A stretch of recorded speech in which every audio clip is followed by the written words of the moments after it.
لترشيح العماد ميشيل عون. المعارضة السورية هي اللي تحدد من يمثلها.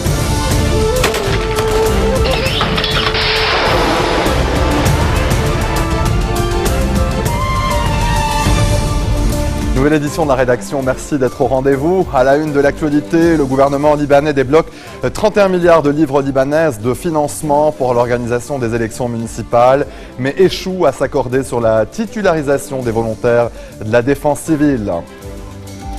Les pourparlers de Genève sur la Syrie commencent officiellement, des discussions indirectes qui pourraient buter sur la question du départ ou du maintien au pouvoir de Bachar el-Assad. Des résultats surprises lors des caucus de l'Iowa. Dans le camp républicain, c'est le sénateur du Texas, Ted Cruz, qui l'emporte face à Donald Trump. Côté démocrate, Hillary Clinton est au coude à coude avec Bernie Sanders. Le gouvernement libanais a décidé ce mardi de débloquer 31 milliards de livres libanaises alloués à l'organisation des élections municipales réunies au Grand Sérail. Le Conseil s'est toutefois achevé sans que les ministres ne prennent de décision concernant la titularisation des volontaires de la défense civile. Le dossier Michel Samaha n'a pas non plus été abordé par manque de temps. Philippine de Clermont-Tonnerre. Le Conseil n'est pas officiellement terminé que ce tweet d'Ali Hassan Khalil devait permettre de calmer les esprits. Le gouvernement a décidé de débloquer les fonds nécessaires à l'organisation des élections municipales sur l'ensemble du territoire et des élections législatives partielles dans le Casa de Jézine. Rassemblés ce mardi devant le siège de la TVA, les militants de la société civile n'entendent pas relâcher la pression sur le gouvernement. Nous mènerons une campagne de collecte de fonds auprès de la Banque du Liban, des Nations Unies, de l'Union européenne pour aider le gouvernement à financer l'organisation des élections municipales et que le scrutin ait lieu à la date prévue. Nous allons poursuivre notre campagne et notre mobilisation dans la rue afin de faire pression sur le pouvoir, afin qu'il organise les élections selon le calendrier prévu. Autre dossier sensible, l'affaire Michel Smeha, dont Ashraf Rifi réclame le transfert du dossier à la Cour de justice. Pour le 14 mars, cette instance est la seule apte à juger l'ancien ministre, reconnu coupable pour son implication dans la préparation d'attentats au Liban en 2012. Une demande à laquelle s'oppose le Hezbollah. Le sujet n'a pas été évoqué cet après-midi, par manque de temps, a indiqué Ramzi Jrej, le ministre de l'Information. Le cabinet n'a pas non plus tranché le cas des volontaires de la défense civile. Les employés réclament leur titularisation. Aujourd'hui, plusieurs manifestations ont eu lieu. Si leur requête n'est pas satisfaite, ils menacent de jeter l'éponge. Et puis, 2 réunions du Conseil des ministres devraient avoir lieu la semaine prochaine, mercredi et jeudi. La première destinée à poursuivre l'examen de la situation financière et la seconde pour le suivi de l'ordre du jour ordinaire. Les 5 touristes tchèques enlevés au Liban en juillet dernier ont été libérés. Ils ont été pris en charge par la Sûreté Générale. Les touristes avaient été enlevés donc avec leur chauffeur dans la Beka dans des conditions mystérieuses. C'était en juillet donc 2015. Un rapt en représailles à l'arrestation d'un Libanais en République tchèque et qui serait le frère du chauffeur de taxi.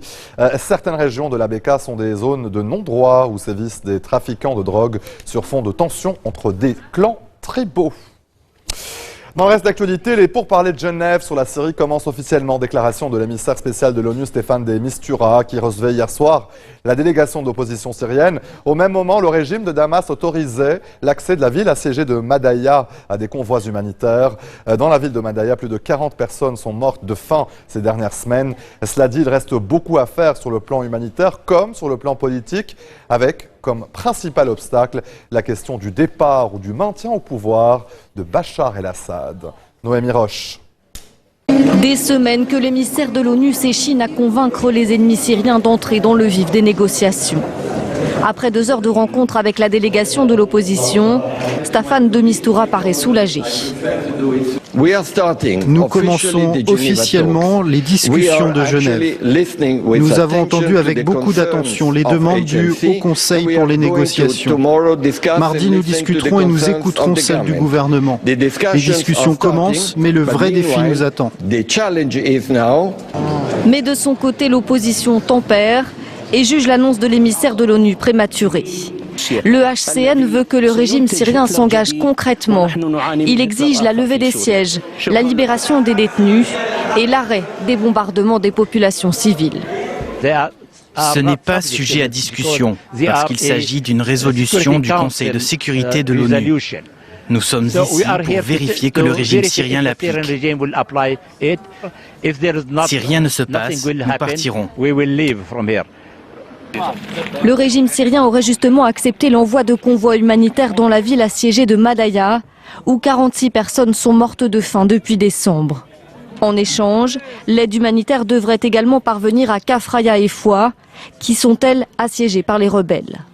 Un premier pas qui pourrait convaincre l'opposition de poursuivre ses efforts pour négocier.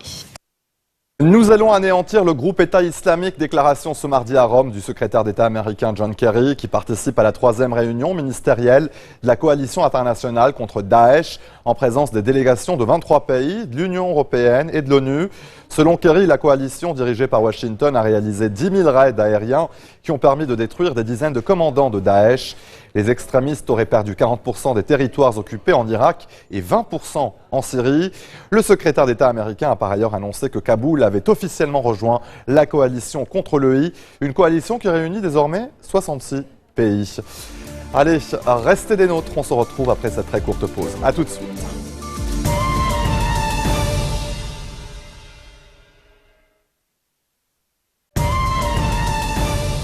Retour sur le plateau de l'info. Zika, le virus Zika constitue une urgence de santé publique de portée mondiale. Déclaration de l'OMS qui a tenu une réunion exceptionnelle. L'Organisation mondiale de la santé s'inquiète de la propagation de ce virus qui touche une vingtaine de pays d'Amérique du Sud et provoquerait des cas de microcéphalie chez les nouveau-nés. Pays le plus touché par Zika, c'est le Brésil. Les autorités ont lancé une vaste campagne pour éradiquer cette épidémie qui sème la psychose à quelques mois seulement des Jeux Olympiques. Léla Sali. Rio de Janeiro se prépare activement à recevoir les Jeux Olympiques. Dans 6 mois, des millions de personnes sont attendues au Brésil. Mais le pays est le plus touché par le virus Zika, avec près d'1,5 million de cas selon l'Organisation mondiale de la santé. Alors lundi soir, le gouvernement a formulé ses recommandations, notamment à l'égard des femmes enceintes.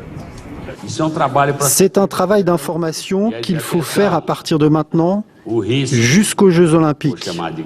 Je dirais que le risque est grave pour les femmes enceintes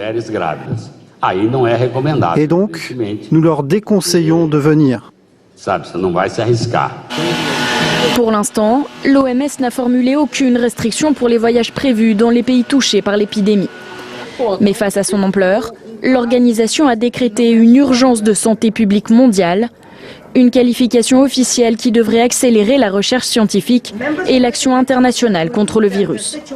Les experts s'accordent sur le fait qu'un lien étroit entre une infection au virus Zika durant la grossesse et les cas de microcéphalie est fortement suspecté. Tous s'accordent sur le besoin urgent de coordonner les efforts internationaux pour poursuivre les investigations et mieux comprendre cette relation. 50 premiers cas ont été déclarés ce lundi au Panama. La Colombie, 2e pays le plus touché après le Brésil avec 20 000 cas, prévoit quant à elle 650 000 infections sur son territoire. Allez, dans le reste de l'actualité internationale, les premières tendances ont commencé à tomber dans l'État de l'Iowa, où se déroulait le premier caucus pour les primaires électorales américaines. Dans le camp démocrate, Hillary Clinton et Bernie Sanders sont au coude à coude avec une infime avance pour l'ancienne secrétaire d'État. Son équipe a d'ailleurs revendiqué sa victoire. Antoine Mariotti. Il n'hésite pas à se qualifier ouvertement de socialiste démocrate, un gros mot aux États-Unis. Pourtant, le septuagénaire Bernie Sanders réussit à créer la surprise et frôle les 50% dans les caucus de l'Iowa. Le sénateur du Vermont est au coude à coude avec Hillary Clinton et ce sont notamment les plus jeunes qu'il a réussi à convaincre. Les habitants de l'Iowa ont envoyé un message très profond à l'establishment politique, à l'establishment économique, mais aussi à l'establishment des médias. Bernie Sanders ne dépassait pas les 10% d'intention de vote dans cet État en avril dernier. Même si Hillary Clinton revendique une très courte victoire, ce résultat est un camouflet pour celle dont la route vers l'investiture démocrate ne semblait être qu'une formalité. Il est rare, vraiment rare, d'avoir la possibilité, comme c'est le cas aujourd'hui, d'avoir un réel débat d'idées, de réfléchir intensément aux raisons d'être du Parti démocrate et au visage que nous souhaitons donner à l'Amérique. Côté démocrate, la bataille devient en tout cas un simple duel. Le troisième homme, Martin O'Malley, vient de jeter l'éponge. L'ancien gouverneur du Maryland n'a obtenu que 0,6% des votes dans l'Iowa. Avant même l'annonce officielle de ses premiers résultats, tous les yeux se tournent déjà vers la prochaine étape. Bernie Sanders et Hillary Clinton se retrouveront dans le New Hampshire la semaine prochaine, avec l'espoir pour l'un comme pour l'autre de marquer les esprits avec une victoire nette et sans suspense. Le sénateur Ted Cruz est le grand gagnant côté républicain des caucus de l'Iowa et donc du début des primaires aux États-Unis. Contre toute attente, il a battu son plus grand rival Donald Trump de 3 points. Un beau succès pour cet ultra-conservateur détesté par une bonne partie de ses pairs. Mounia Benaissa nous en dit plus. Dans le camp de Ted Cruz, on savoure la victoire. Avec près de 28% des voix, le candidat très conservateur arrive en tête du caucus républicain dans l'Iowa. Ce soir, c'est la victoire des militants.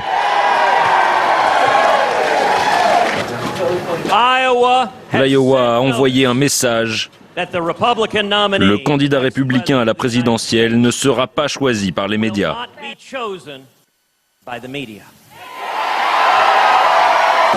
Le caucus dans l'Iowa est la première étape des primaires dans la course à la Maison-Blanche. Favori des sondages, Donald Trump n'arrive pourtant que deuxième. Alors dans le camp du milliardaire, on tente de faire bonne figure. Avec 24% des suffrages exprimés, le candidat républicain se montre cette fois plus modeste que d'habitude. Nous avons fini deuxième et je veux vous dire que je suis honoré, vraiment honoré. Et je veux féliciter Ted Cruz et tous les autres candidats. Malgré ces résultats, Donald Trump croit toujours en sa victoire à la primaire républicaine. Mais il devra d'abord creuser l'écart avec Marco Rubio, qui recueille 23% des suffrages. C'est donc le moment qui ne devait jamais arriver selon certains. Depuis des mois, on nous disait qu'on n'avait aucune chance. Ils m'ont dit d'attendre mon tour, que je devais faire la queue. Autre candidat à l'investiture républicaine, Mike Huckabee jette l'éponge. La campagne se poursuit en revanche pour Ben Carson, arrivé en 4e position. Grand perdant de la soirée, Jeb Bush, l'ancien gouverneur de Floride, fils et frère de président, termine quant à lui très loin derrière, avec moins de 3% des voix. Restons aux États-Unis, cette scène impressionnante, une route coupée par un énorme cratère qui évoque un film catastrophe. Après des pluies torrentielles, un bout de l'autoroute 101 a été englouti par un trou géant à Arbor, dans l'Oregon, sans faire de victimes.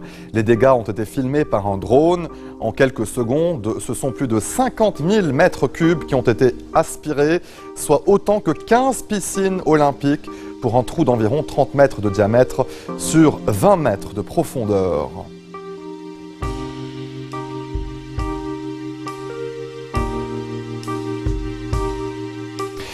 Et l'heure est à la plus grande migration humaine de l'année et ça se passe en Chine. À la gare de Shanghai, on attend des dizaines de milliers de voyageurs qui partent rendre visite à leur famille pour les vacances du Nouvel An, célébrées le 8 février prochain.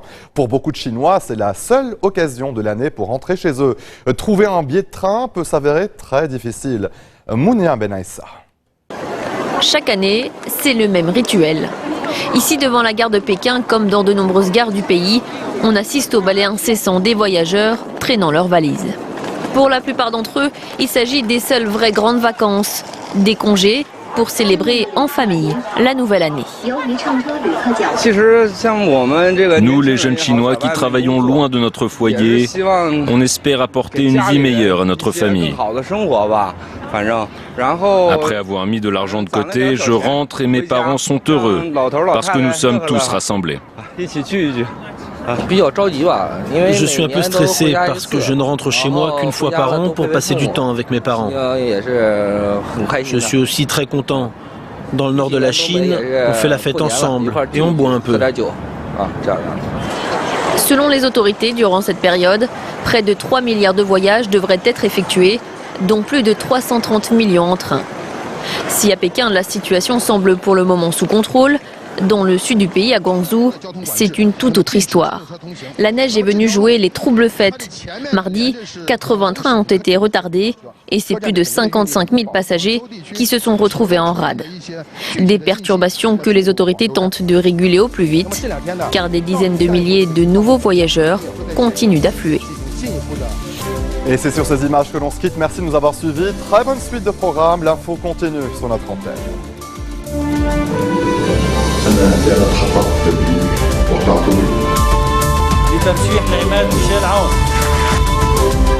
المعارضة السورية هي اللي تحدد من يمثلها.